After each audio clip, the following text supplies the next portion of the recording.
du Zoom. C'est ton Zoom. Allô tout le monde. Fait que la façon dont on va fonctionner aujourd'hui, suite à notre expérience de la semaine dernière, c'est qu'au lieu de se coincer avec une présentation à la fin, on va faire la présentation au début, mais on va se donner vraiment 1 heure. Puis après ça, on a une couple d'affaires de poutine à parler, notamment des prises de décision sur des demandes de subventions à faire, sur des embauches à faire, etc., etc. Euh, Fait qu'on vous parlera de ça, là. Christophe, tu as un ordre du jour, toi, j'imagine, de près pour cette. J'avais rien préparé dans le sens où on n'en avait pas parlé spécifiquement. Puis vu que tu sais, le plan est déjà quand même assez structuré, je me disais qu'on pourrait comme utiliser ça comme base. OK. Je sais pas si ça te OK. va. Ben, on parlera de ça à ce moment-là. Mais oui, oui, on pourra partir du plan, c'est sûr. OK, ben dans ce cas, merci d'être là tout le monde.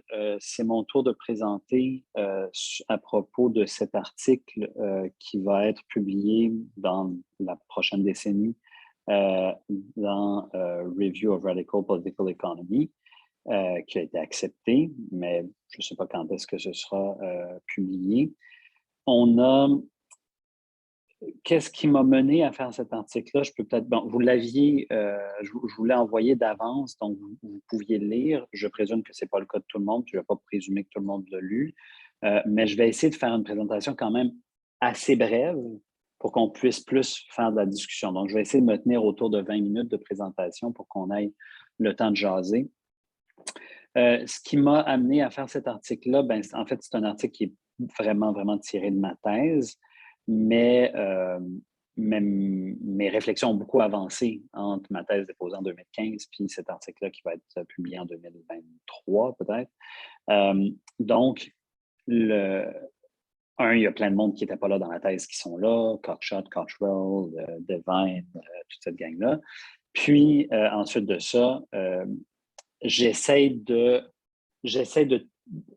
partir des conclusions de ma thèse pour aller un peu plus loin, pour essayer de formaliser un peu plus ce que j'avais comme intuition en finissant la thèse.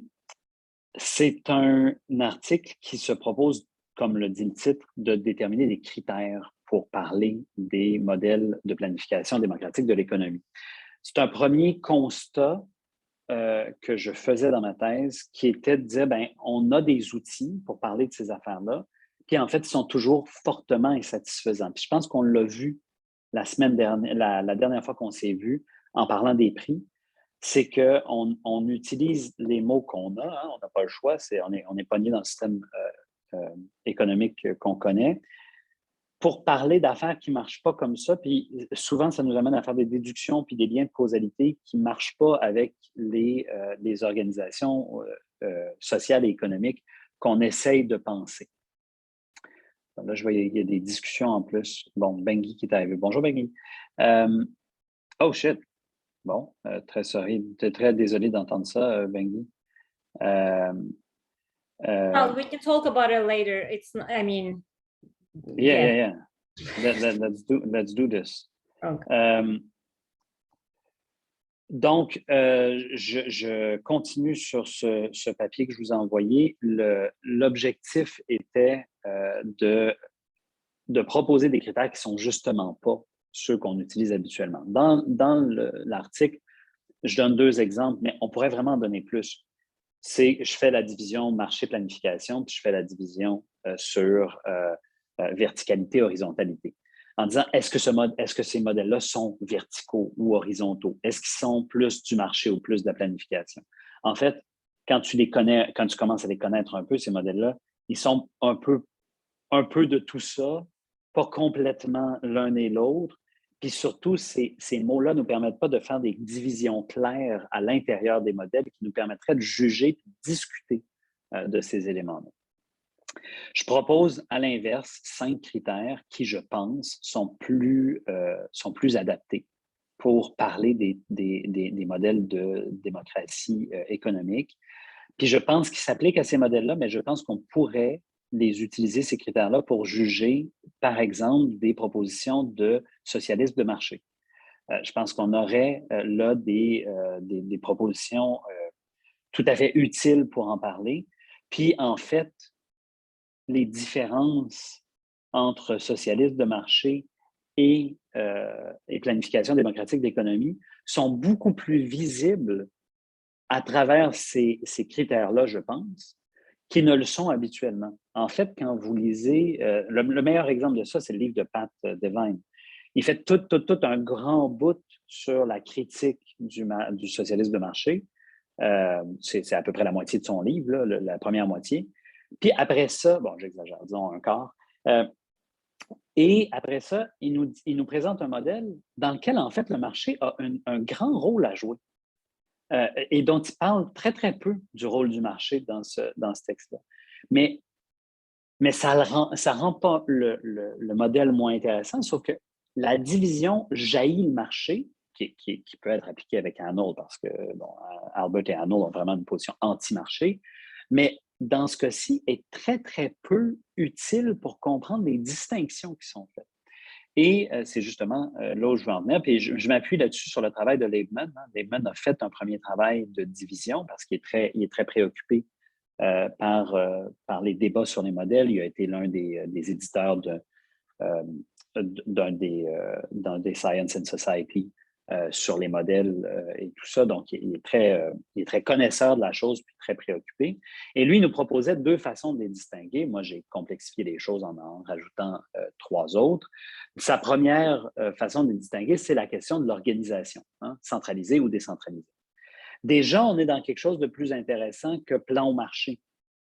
Parce qu'on peut parler de politique et d'économie, on peut diviser les deux. On n'est pas obligé de dire plan égale politique, économie égale marché, ce qui devient très, très, très désagréable puis très difficile à manœuvrer. Tandis que là, tu peux dire, ben, il y a des systèmes économiques centralisés, il y a des systèmes politiques centralisés, il y a des systèmes économiques décentralisés, des systèmes politiques décentralisés. Tu peux commencer à faire des mélanges sur tout ça. Et en fait, c'est ce que font les modèles.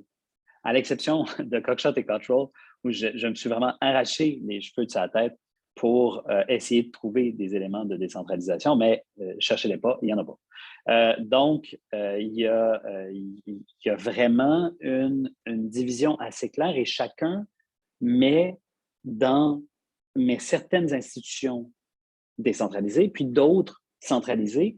Et comme pour chaque, c'est la question de l'équilibre qui est intéressante dans ces modèles-là, c'est-à-dire la tentative qu'ils ont de faire un équilibre entre centralisation et décentralisation. Et c'est souvent là qu'on trouve nos accords ou nos désaccords avec les modèles.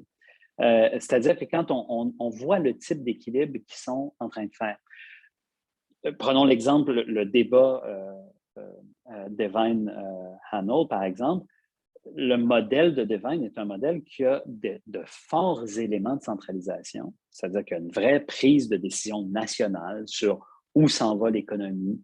On a des débats sur la totalité de l'économie ensemble, puis on se dit, voilà, c'est là que ça s'en va.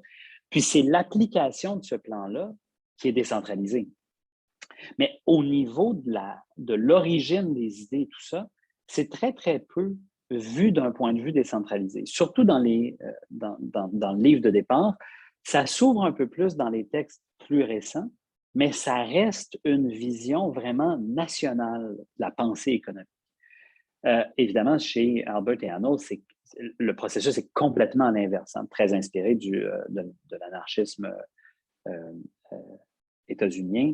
Nos deux auteurs vont vraiment plus mettre l'accent sur les centres, les conseils locaux de travailleurs, les conseils locaux de consommateurs, et de l'autre côté, vont tranquillement, et ça c'est très intéressant, ils voient rapidement qu'il n'y a pas d'espace pour penser la totalité de l'économie. C'était une de mes critiques dans ma thèse de 2015. Ils se rendent compte qu'il y a comme un vide en haut. Ils créent des fédérations de travailleurs, des fédérations de consommateurs, tout ça, mais c'est juste des agrégats. C'est juste, tu mets les volontés individuelles ensemble, puis là, tu te dis, ben voilà ce que le monde veut.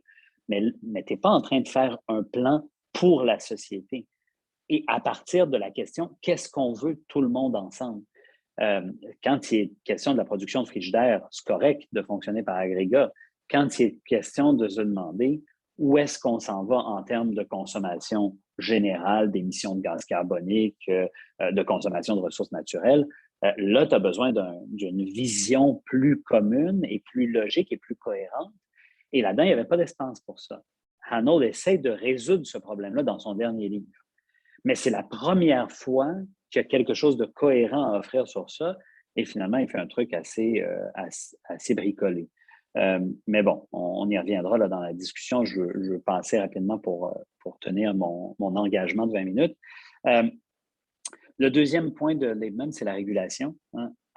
Avec quel outil on régule le système? Et ça, j'ai trouvé que c'était un apport très, très, très intéressant de la part de Liebman. Je trouve que centralisation, décentralisation, ça va, n'importe qui a fait un cours en sciences politiques connaît l'idée. Là. Mais l'idée du mode de régulation par données ou de façon qualitative, hein, quantitative, qualitative, digital, verbal, en tout cas, vous choisissez comment vous le dites, mais est-ce que c'est des données et des chiffres qui nous permettent de prendre des décisions? Est-ce que c'est des décisions qui se prennent politiquement? Je sais que vous allez toutes me dire, on va utiliser les deux. Oui, c'est vrai.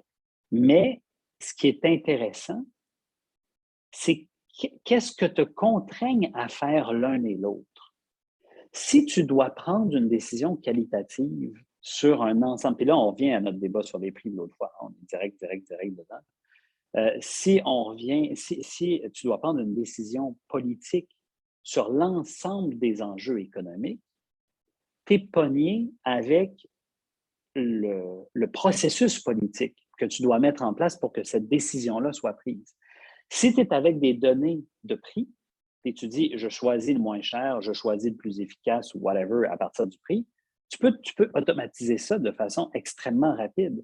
Et des fois, tu aimes probablement ça, pouvoir automatiser certaines décisions dans ta société. Tu sais, c'est pas méchant de ne pas décider de tout le temps sur une base politique. Et ça, à peu près tout le monde s'entend d'un modèle. La question, c'est quoi et quand? Et à partir d'où? Puis après ça, je sors une autre question, puis c'était celle de Mathieu la dernière fois. Comment?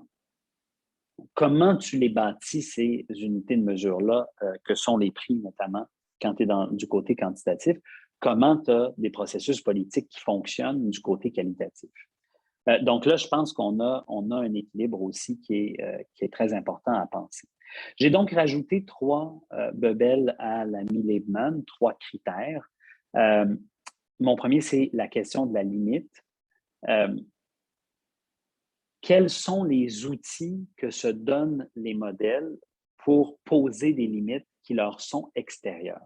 Pas les limites sur la base de notre volonté, mais des choses qu'on ne peut pas dépasser parce qu'elles sont, disons-le bêtement, là, hétéronomes. L'environnement, c'est diantrement quelque chose que tu as à dealer avec le fait qu'il y a ce nombre de ressources-là. Évidemment, tu as une influence dessus, ça se transforme, etc., mais il y a vraiment un rapport avec un extérieur dans cette question-là. Les relations internationales, la guerre, ce genre de choses-là, c'est un ensemble de choses où ta société a besoin de se tracer des limites avec son rapport à l'extérieur. Est-ce que les modèles se dotent de ça? En grande partie, comme ce sont des modèles profondément démocratiques, c'est beaucoup, beaucoup basé sur la volonté humaine, ce qui se donne comme limite. Hein? C'est-à-dire qu'on va trouver des moyens de se limiter. Vous pouvez me dire, on n'a pas le choix.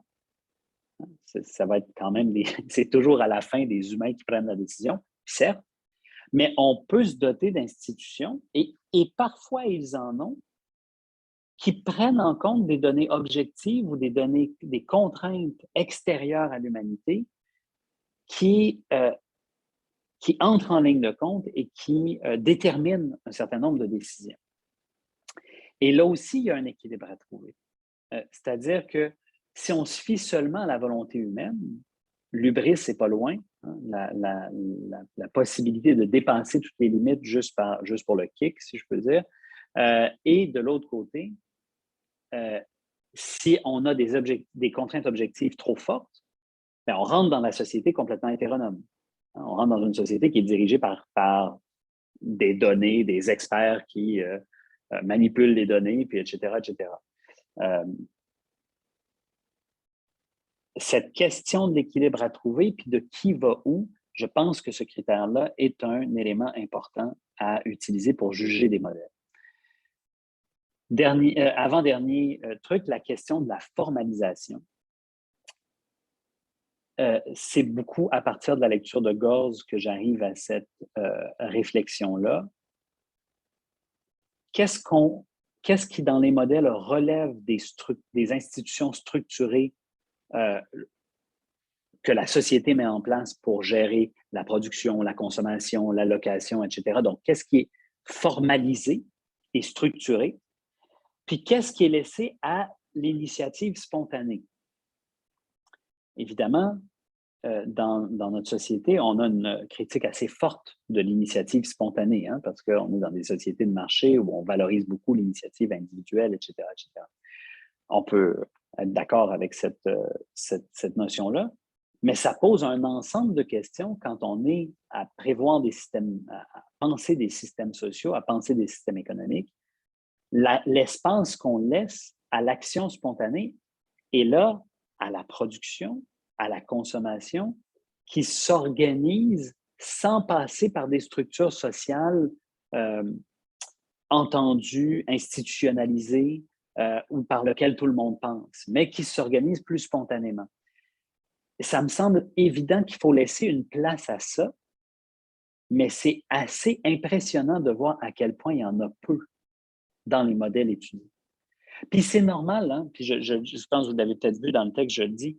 Qu'est-ce que tu veux qu'ils fassent? Ils sont en train de penser des institutions. Tu sais, quand tu penses des institutions, tu ne penses pas des non-institutions aussi, by the side. Tu sais. Tu te dis, je vais essayer de penser des institutions, puis je vais essayer que ça marche.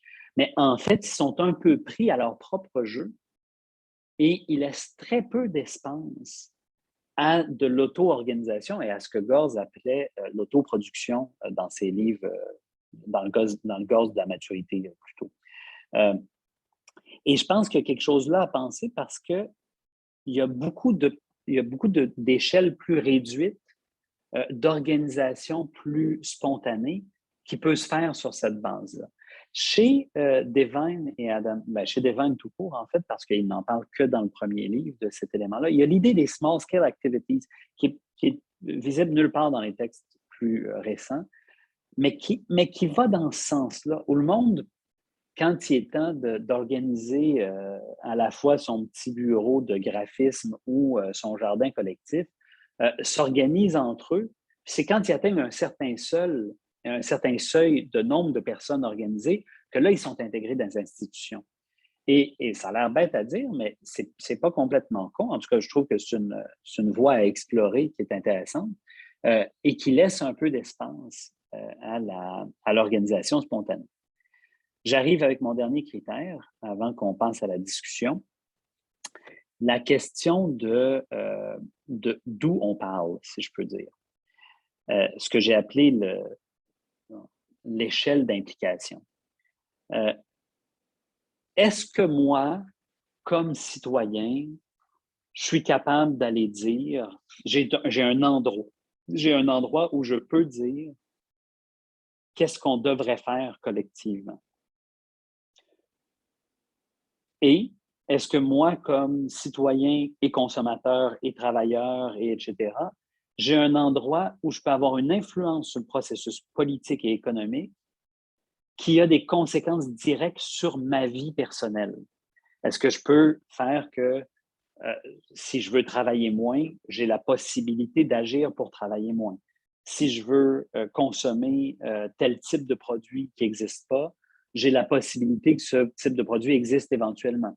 Est-ce que j'ai cette implication-là dans le système? Puis, admettons que je devais poser une opposition là, du côté de l'économie participaliste.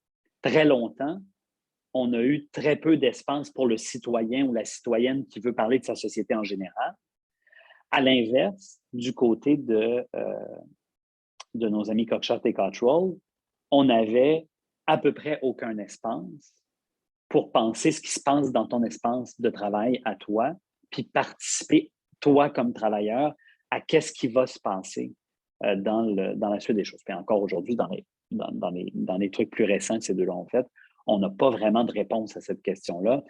On établit un grand plan en commun, puis il adonne que ce soit Éric qui s'occupe de faire des maisons avec pas de vis puis pas de clous, ben il va faire des maisons avec pas de vis puis pas de clous pour le reste de ses jours. Puis s'il ne trouve pas ça le fun, ben c'est son problème. Il pourra changer de job puis aller travailler ailleurs. Mais il n'y a pas d'influence sur comment on fait ces maisons-là, pourquoi, avec quelles ressources, etc. Le plan est établi. Il y a participé comme une des multiples personnes qui dit il nous faut entre autres des maisons, mais aussi des couteaux puis aussi des postes de TV. Bien, tout ça atterrit dans un plan qui est donné, puis chacun a son rôle à jouer dans ce plan. Voilà, je conclus seulement rapidement. Je vous ai vraiment passé l'article à toute vitesse, là. Mais pour dire mon but avec ces 5 critères-là, c'est qu'ensuite on soit capable de parler des modèles d'une autre façon et de les transformer d'une autre façon. Et ce dont je suis en train de me rendre compte dans le travail que je fais avec Sophie en ce moment, c'est qu'en fait, on peut vraiment penser les modèles d'un point de vue modulaire à partir des critères qui sont là. Puis, on n'a pas tellement besoin de choisir. C'est ce dont je me rends compte de plus en plus. C'est que on peut prendre... Certaines sociétés peuvent préférer un élément d'un modèle à un autre, mais c'est des modules sur lesquels il y a des limites, si je peux dire. C'est-à-dire que tu es une société post-capitaliste dans les conditions que tu te tiennes entre deux balises. Mais entre ces deux balises-là, dans le spectre qui les sépare, en fait, tu peux bien adapter ça un peu comme tu veux. Et donc, ce passage par les critères-là me permet de revenir avec une approche beaucoup plus méta sur les modèles qui les intègre davantage. Assez buffet des continents, oui. Assez buffet des continents comme approche. Voilà, sur ces délicieuses paroles, je vais arrêter ici. Christophe, veux-tu prendre des questions? Je vais juste fermer mon écran pour un instant, mais je vous entends là, dans mes écouteurs. Oui. Puis j'arrête de partager. Okay. Je te laisse peut-être fermer la... Est-ce qu'on laisse l'enregistrement pour la période des questions? Bon, on a perdu Simon. On peut bien la laisser pour la période de questions. L'autre fois, c'était vraiment le plus stimulant, les questions. Ben, sans offense à Mathieu. Donc, bon, ben Éric, t'es le premier qui a levé la main, donc c'est à toi. Moi, ça va être sur le buffet des continents que je pose une question. J'hésite entre le hawaïen et le sud-est asiatique, mais en fait, je me demande juste, OK, mettons qu'on a cette approche-là. Si les systèmes ont été construits d'une telle manière, c'est qu'il y a une consistance, puis il y a une interdépendance entre les différentes composantes des modèles. Si on a une approche éclectique, est-ce qu'on ne perd pas en cohérence? Je ne sais pas, je me pose la question. Là, quand tu arrives à cette conclusion-là, c'est parce que les modèles, finalement, ils poussent tellement loin l'idéation de l'avenir que ça devient trop systématique que tu dis qu'il faut faire un pas de recul, puis juste plus avoir ce rapport très... je ne sais pas. Oui. Un à la fois, Christophe, qu'est-ce que tu penses? Ben, c'est comme tu le sens. OK, ben je vais essayer un à la fois, mais si on perd trop de temps, on arrêtera ça. Juste avant, toi, tu veux qu'on mette un cap à 2 heures, c'est ça? Exact. OK. Bon, ben, pour l'instant, on va y aller un à la fois, puis dans les... Mais je vais essayer de faire court. 15-10 minutes, on verra après. Oui, il y a une cohérence interne, mais ce que je me rends compte, c'est que c'est une cohérence, c'est pour ça que je parlais de modules, c'est une cohérence interne à certains modules. OK. Fait que tant que tu es cohérent dans les modules, je pense qu'on peut, dans une certaine mesure, il y a des affaires qui ne marcheront pas les unes avec les autres, là, ça c'est entendu, mais Mais il y a plus de latitude qu'on pense. Admettons que tu dis, mon mode, admettons, je vais prendre un cas facile, la question de la rémunération. Plusieurs de ces modèles-là ont des visions de la rémunération distinctes. Tu peux bien en adopter une, puis avoir une vision de l'allocation distincte, ce ne sera pas dramatique. Tu vas avoir probablement des ajustements à faire, mais ce ne sera pas dramatique. Et ça permet une autre bebelle qui me semble assez attrayante, c'est qu'on pourrait penser les modèles d'un point de vue chronologique. En fait, d'un point de vue de transition ou d'étapisme, où on pourrait dire, dans ce module-là, on commence par là, mais on s'en va là. Et là, ça les pose beaucoup moins figés, beaucoup plus fluides, puis beaucoup plus adaptables.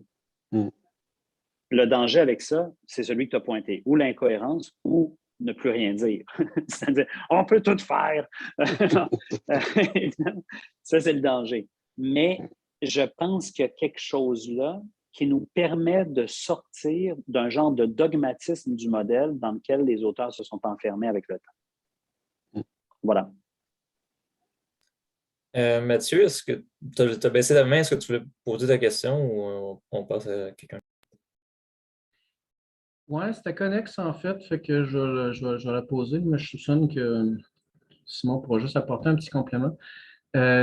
Sur la question de la spontanéité en particulier, je me demandais si tu pouvais nous en dire un peu plus sur le justificatif que les différents concepteurs des modèles nous donnent par rapport à la place qu'ils laissent à ça. Tu sais. Et donc, par conséquent, la marge que nous, on pourrait concevoir leur donner sans trahir un peu l'esprit du truc. Ça dépend vraiment de qui. Hanold et Albert vont y voir la main du marché qui revient dans le système. Fait qu'ils vont essayer de casser ça très, très vite. Chez Devine, il y a plus d'ouverture.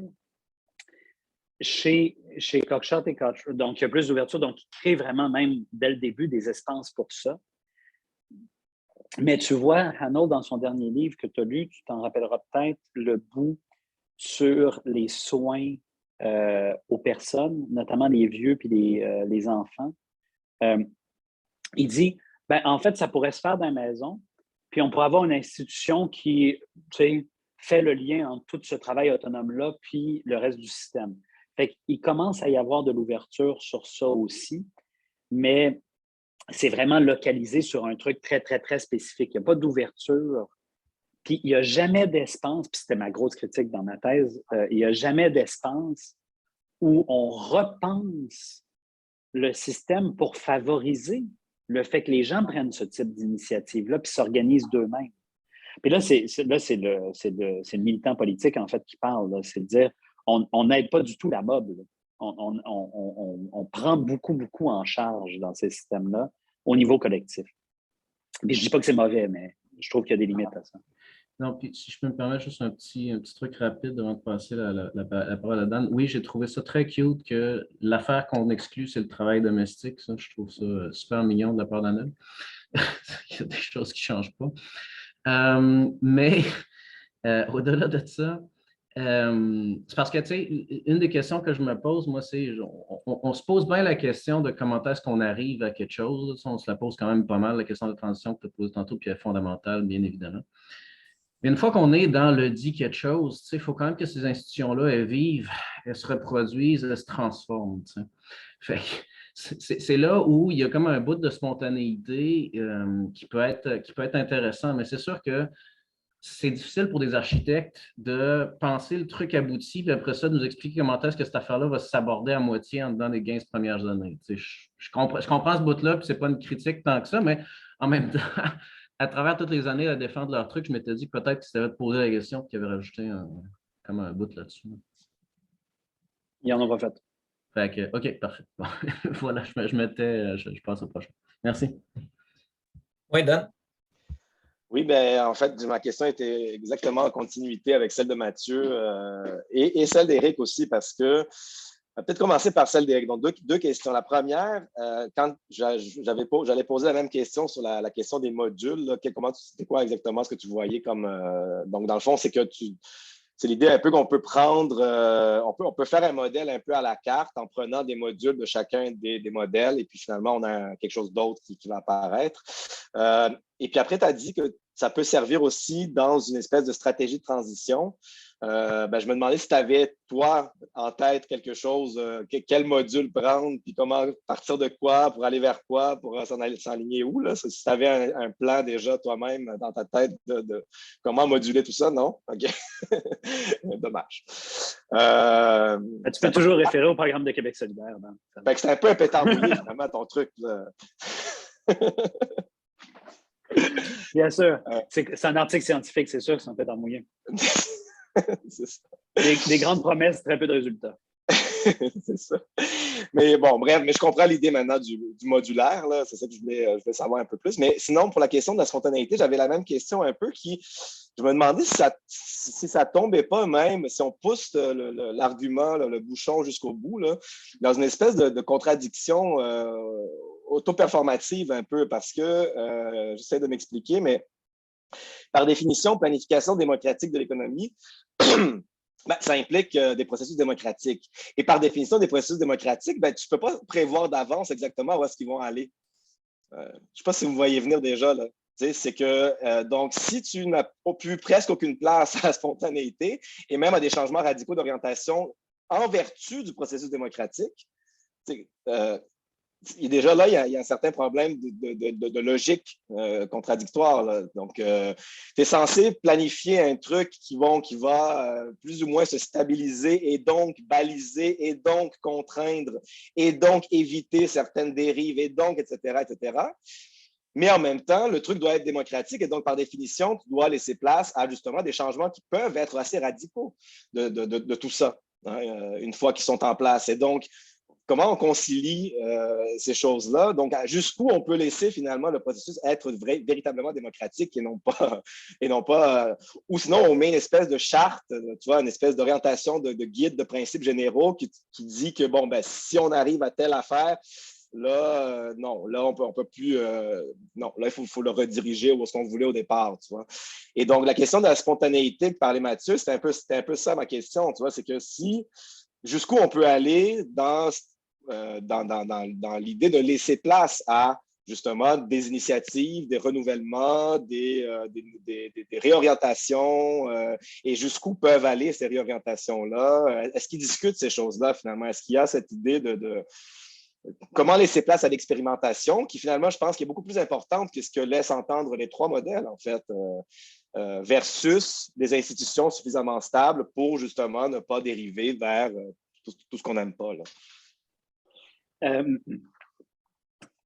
En fait, ça va notre communauté d'esprit, Dan. La critique que tu viens de faire était au cœur de ma thèse de 2015. J'arrêtais pas de dire, attendez les boys, vous dites, il faut qu'on repense un système social, puis dans votre système social, il n'y a pas moyen de le repenser. Attendez là, qu'est-ce qui se passe? En fait, le produit l'article qui est là est entre autres le produit de cette réflexion-là. Donc, première réponse à ta question, non, il n'y a pas d'espace pour repenser les modèles à l'intérieur des modèles. Et ça me semble hautement problématique. Deuxièmement, il n'y a même pas d'espace.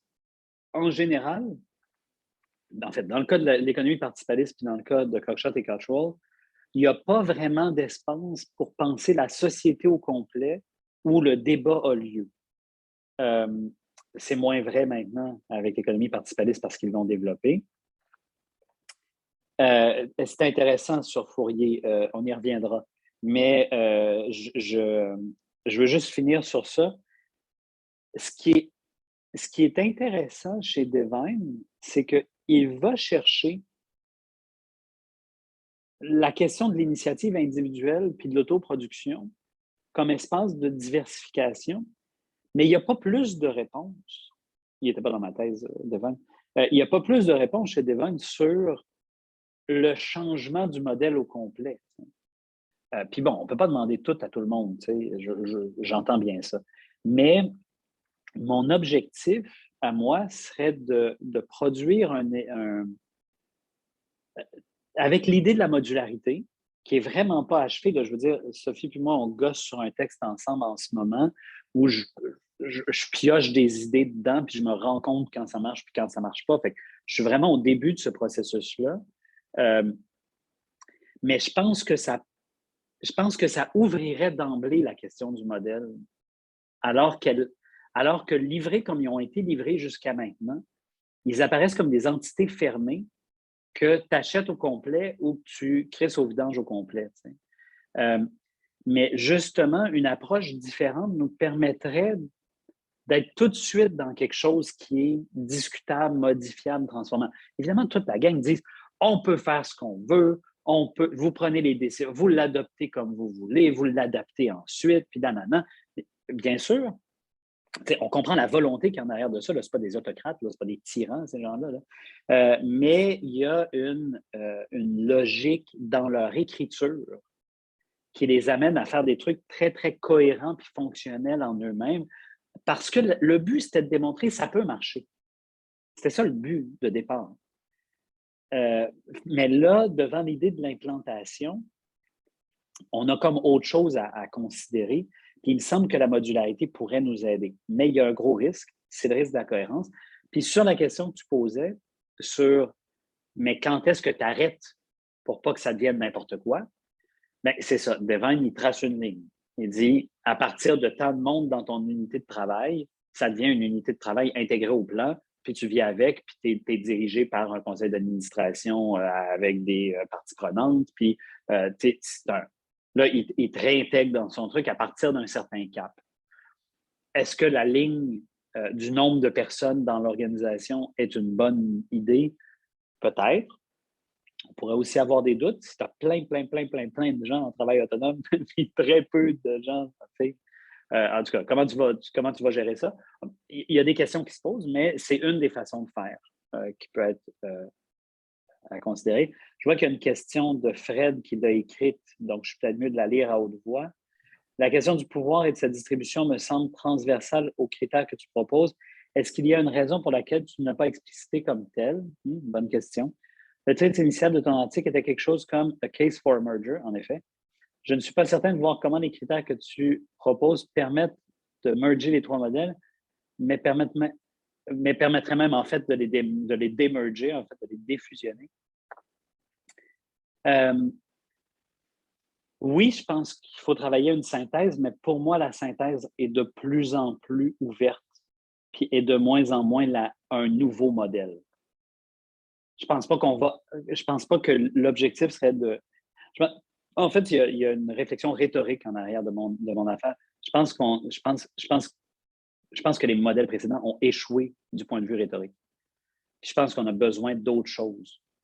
On a besoin d'une autre approche rhétorique qui serait plus ouverte, moins figée, qui aurait moins réponse à tout, mais qui montrait un ensemble de possibilités dans lesquelles on peut s'inscrire et on peut trouver quelque chose. Et qui, ça, pourrait être un genre de parapluie, mais aussi qui répondrait à la question de la transition.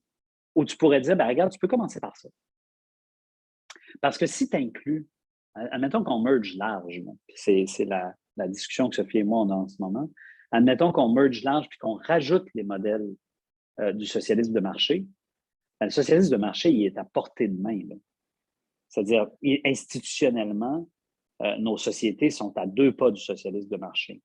Ben, tu peux dire, on commence par là. T'sais.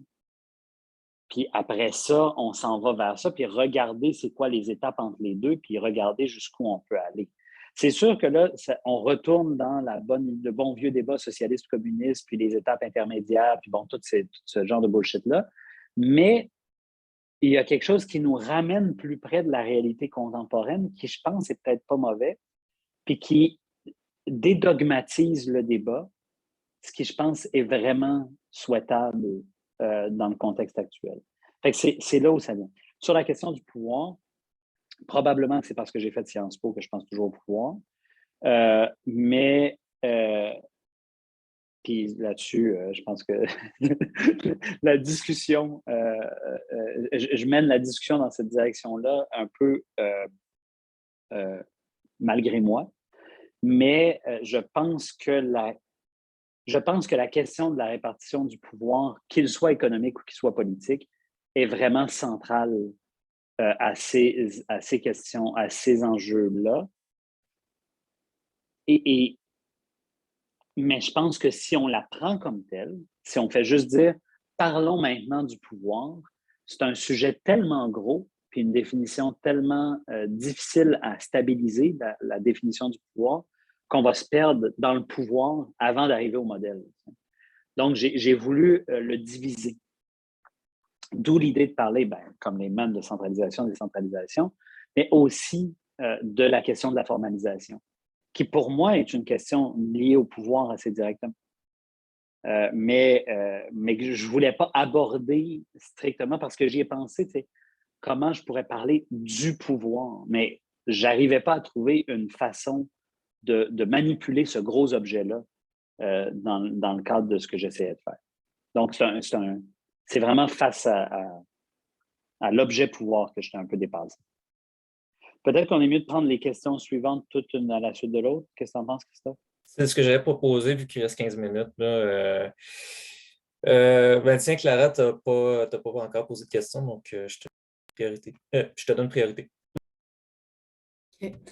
Comme ils viennent tous ensemble de toute façon, je pense que l'ordre.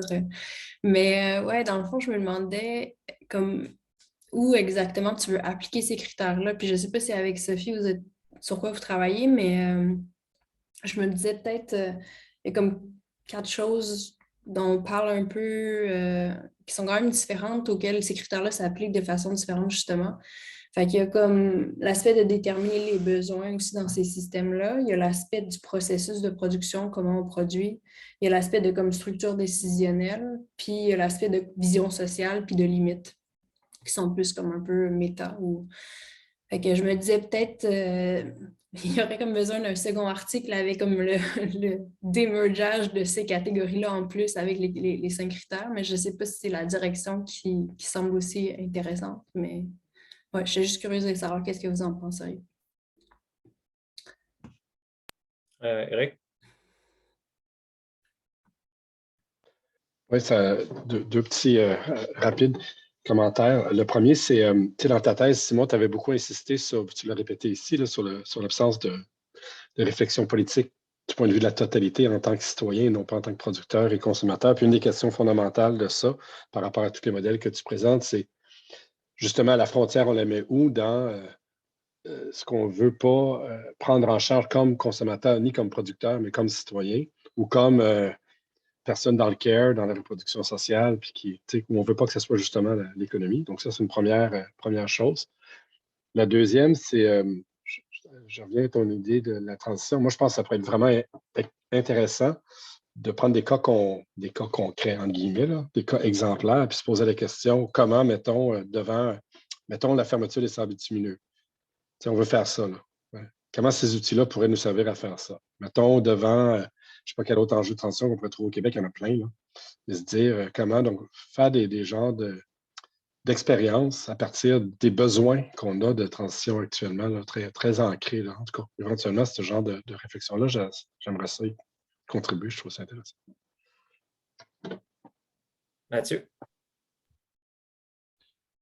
Oui, je pense que je vais me placer encore en complément. Mais donc, rapidement, moi, une des interrogations que j'ai, c'est que on le pense de manière totalisante, cette affaire-là, souvent, puis ces modèles-là font certainement ça. Ça nous ramène à la question classique du un seul pays ou je ne sais pas trop quoi. Ça, on en a déjà parlé un peu par ailleurs. Mais dans la mesure où il faut faire une transition, tu sais, dans le meilleur des cas, s'il n'y a pas de lendemain de grand soir, là, comment qu'on conçoit la cohabitation avec d'autres institutions? Puis on peut-tu penser à une notion de seuil, tu sais, à une notion de masse critique puis de seuil, ou est-ce qu'à partir d'un certain moment, là, la boule de neige, elle s'en va dans une certaine direction qui nous intéresse, tu sais, versus des bouts où est-ce que ça monte et ça redescend dans les bras? Puis les seuils, ce n'est pas juste quantitatif, il y a un bout de qualitatif de tout ça, dans le sens qu'il faut que tu aies sans doute suffisamment de secteurs qui se renforcent les uns les autres, par exemple. Puis un ensemble de processus sociaux qui sont intégrés à ça. Fait que je ne me rappelle pas avoir eu grande réflexion par rapport à ça dans aucun des trois modèles, mais dans la mesure encore où ce qu'on essaye de faire, c'est une sorte de synthèse pour probablement bâtir autre chose, mais en s'inspirant d'eux. Je ne sais pas si toi, tu avais quelques petites réflexions par rapport à cette question. Veux-tu y aller, Dan, puis je finirai après, puis on pourra passer à d'autres choses? Petite remarque vraiment rapide, mais ça, en écoutant Mathieu, ça me faisait penser à un article que j'ai lu récemment sur la région Emilia-Romagna en Italie, dont la capitale est Bologne, et qui est justement un espèce de modèle Et c'est intéressant dans l'article parce que ce qu'il disait, il a interviewé une série d'acteurs de la région là, et la prof d'économie qui écrit beaucoup là-dessus, qui est à l'Université de Bologne aussi, que son nom m'échappe, mais qui demandait un peu c'est quoi les conditions gagnantes, disons, pour avoir développé ces choses-là. Puis, ce qui mettait vraiment l'accent dessus, c'était le fait d'avoir réussi à créer un écosystème et non pas des initiatives justement un peu isolées qui sont en compétition avec le système en place. Mais c'est vraiment un écosystème en soi. Fait qu'il prenait l'exemple d'un bonhomme qui se lève le matin, qui va aller à la boulangerie coop du coin de la rue. Il s'en va travailler dans un tiers-lieu avec plein d'autres gens. Après ça, il s'en va dans une réunion, dans un autre espace de coworking. Bref, il passe toute sa journée dans un même écosystème, que ce soit des initiatives citoyennes, des communs, des coops, des OBNL, etc. Mais il réussit à rester dans tous ses besoins de la journée, que ce soit pour aller faire son épicerie, pour aller manger, pour aller rencontrer des collègues, tout ce qu'il doit faire reste dans l'écosystème. Et chacun de ces secteurs-là, il était organisé en fédération. Donc, par exemple, il y avait énormément de coops dans la construction, dans l'immobilier de la construction, et ils avaient une fédération des coops de l'immobilier de la construction. Et donc, ils pouvaient faire compétition, et c'est comme ça qu'ils ont réussi à tasser le privé, d'ailleurs, de l'immobilier, c'est qu'ils faisaient assez de poids ensemble pour proposer des affaires assez grosses, mais qui, dans le fond, qui étaient comme des centaines d'acteurs dans le même truc. Pour faire compétition quand il y avait des appels d'offres contre des gros promoteurs immobiliers privés traditionnels. Et finalement, donc, petit à petit, ils ont tassé ces joueurs-là parce qu'il y avait, mais à la base, il y avait beaucoup d'acteurs, des petits acteurs. Dans le secteur de l'industrie de la construction, qui est quand même, on est très loin de ça ici, par exemple. Mais bref, ça me faisait penser à ça, c'était cette idée d'écosystème et comment on passe d'un truc à l'autre, parce qu'il y avait quand même Mais à la base, tu vois, finalement, la leçon, c'était un peu qu'il y avait tellement d'initiatives citoyennes de la base que ça permettait de fédérer ces trucs-là éventuellement. Mais finalement, je n'ai pas vu, en tout cas, c'était pas un long article, c'était pas un bouquin au complet là-dessus. Il y a plusieurs d'autres choses à explorer là-dedans, j'imagine, mais j'ai pas vu, c'était vraiment, ça semblait être un truc assez bottom-up, finalement. Je ne sais pas à quel point c'était organisé, autrement dit. C'est vraiment très intéressant, tout ce que vous avez dit. Je reprends ça, puis on close là-dessus, Christophe, ça te va? Oui, je voulais juste souligner, si Dan ne l'avait pas vu, que Eric t'avait demandé de partager l'article. Mais oui, vas-y, Simon. OK. Je vais partir de Dan, puis ça va me permettre d'aller vers les autres.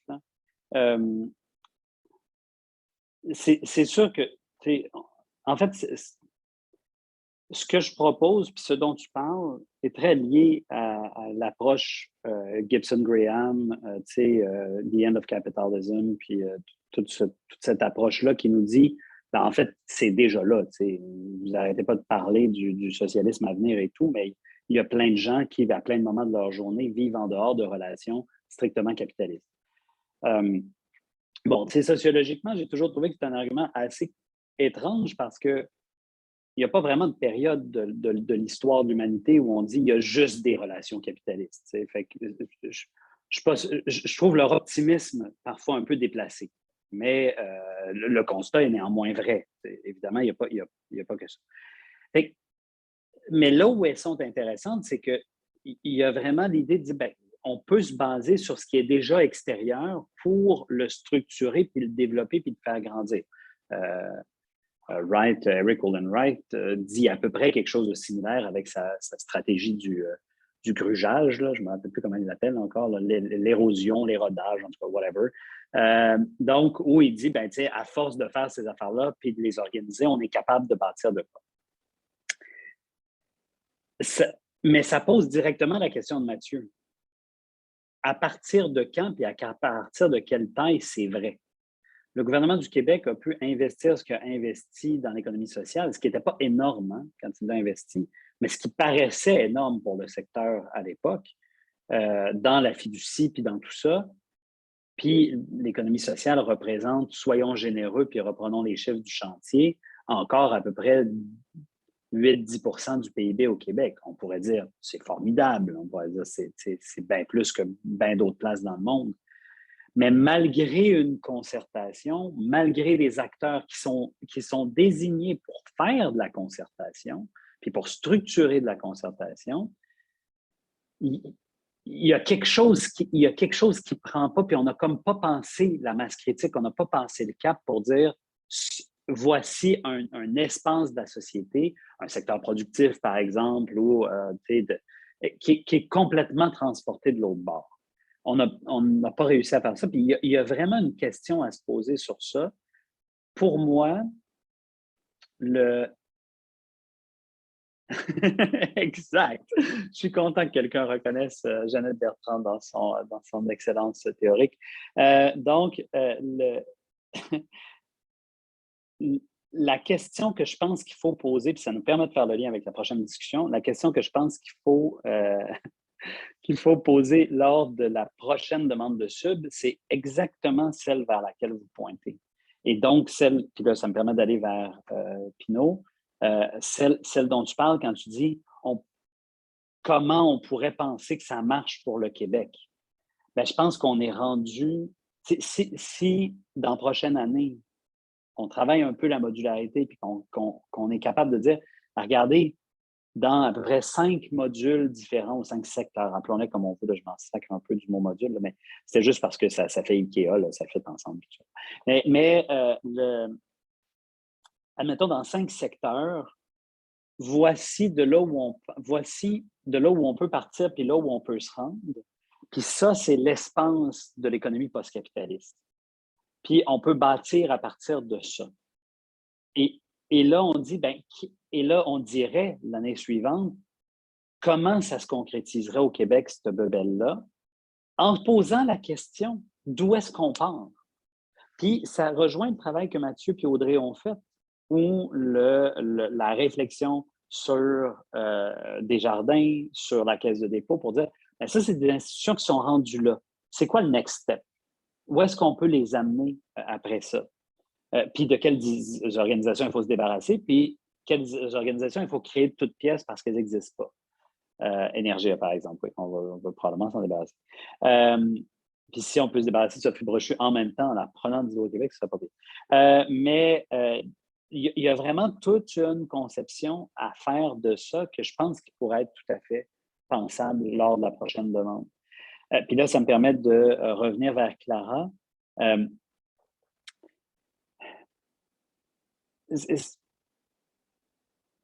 Le but pour moi,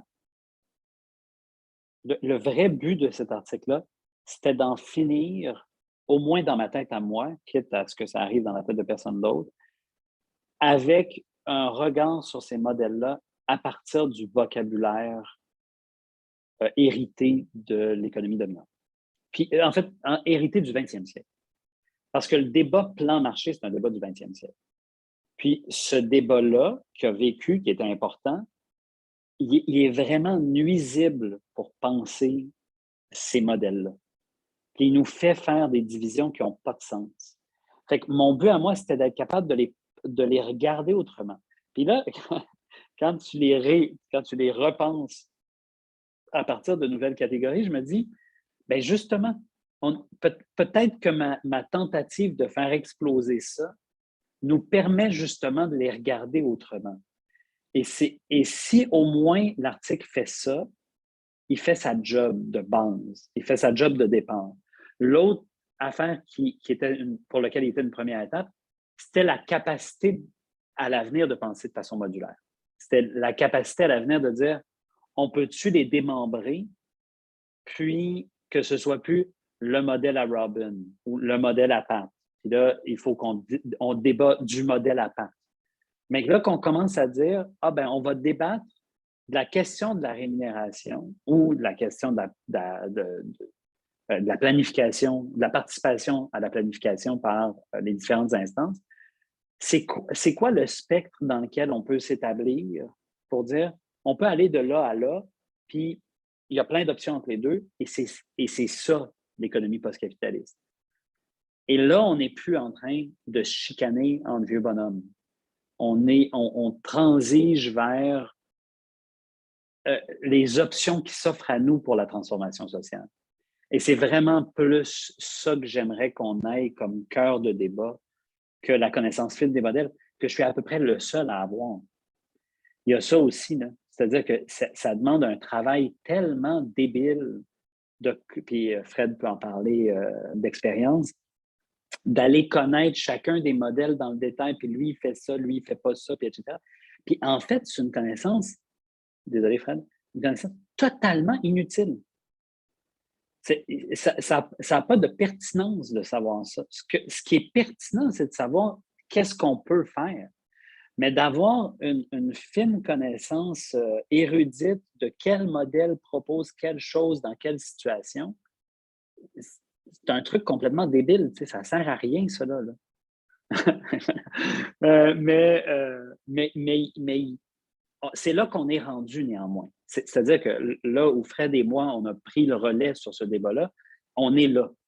Les modèles ont été développés, puis c'est ça l'état de la science. Mais pour la faire avancer, il faut sortir de ce débat-là, puis faire le débat sur le post-capitalisme lui-même en s'inspirant de ce qu'ils ont fait.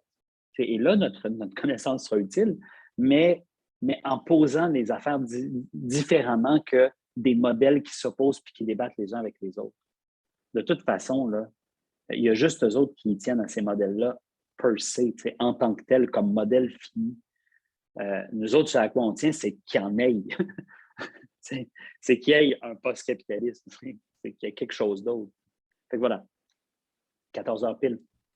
Je peux-tu juste répondre? Parce que ma question, ça ne s'adressait pas tellement au fait de dire on va re-regarder comme ces modèles-là sous des nouveaux critères, mais plutôt on peut maintenant sortir de ces modèles-là, dire OK, on a nos critères, puis on peut regarder différents aspects de l'organisation post-capitaliste avec cette lentille-là pour avoir des options, puis aussi répondre à la question de la spontanéité puis de la transformation. Parce que si on peut utiliser différents critères sur différents comme, lieux, ben là, on s'éloigne des modèles justement parce qu'on peut dire, OK, ben pour les besoins de base, on a besoin de limites vraiment claires, puis d'une vision sociale vraiment claire. Fait que pour ça, on a comme envie de faire ça. Fait que là, on prend le choix que cet aspect-là, on veut que ce critère-là, il soit un peu comme ça.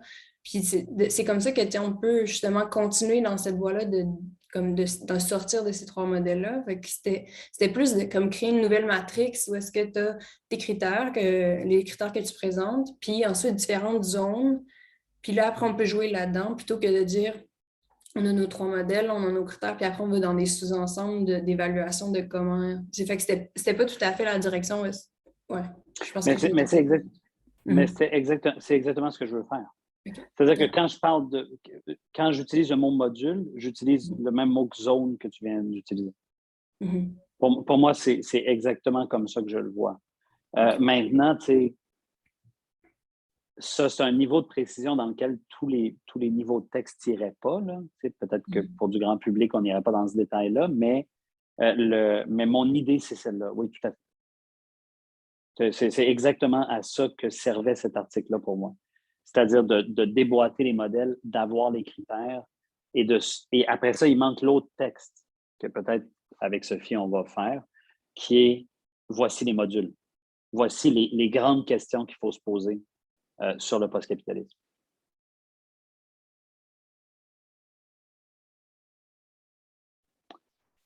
Fred, on ne le savait pas à ce moment-là. Donc, je pense qu'on peut arrêter l'enregistrement.